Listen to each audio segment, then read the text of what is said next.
بسم الله الرحمن الرحیم. یره ورځ زه خو انتظامیې ته دا اپیل کوم چې زموږ په دې اړخ کې ډېر زیات د ډینګي وبا خپره شوې ده په محله خانخیلو کې جنګي سکول سره.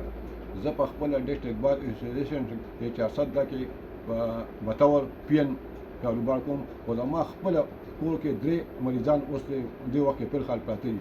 موږ بار بار شکایت وکړې، ایم پی ای ایم ان ای دې دغه ته هم دغه وکړو، خو څوک زموږ په خبره باندې دغه نه کوي.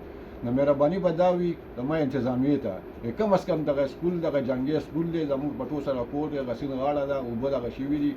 بل ورځ یو ماشوم مړ شو، زما په خپله په کور کې دغه 3 مریضان پراته دي. زما ګل رحمان نوم دی او زه د وکیلانو سره چپړاسي یم په بارون کې. نو مهرباني وشي دغلته د سپری وشي دغه وشي اجازه واخیستې د سپری وشي زموږ انتظامیې ته دغه زموږ غریبان خلک وي، زموږ نو اوس دغه نه کېږي، چا پسې لاړ شو چا ته فریاد وکړو. نو مهرباني به دا وي چې روغه تاسو راشئ او په خپله د حالات وګورئ، محله خانخیل جنګي سکول سره په خپله تاسو حالات وګورئ، دا وکړئ او مهرباني وشي مونږ ته یې سپری وشي.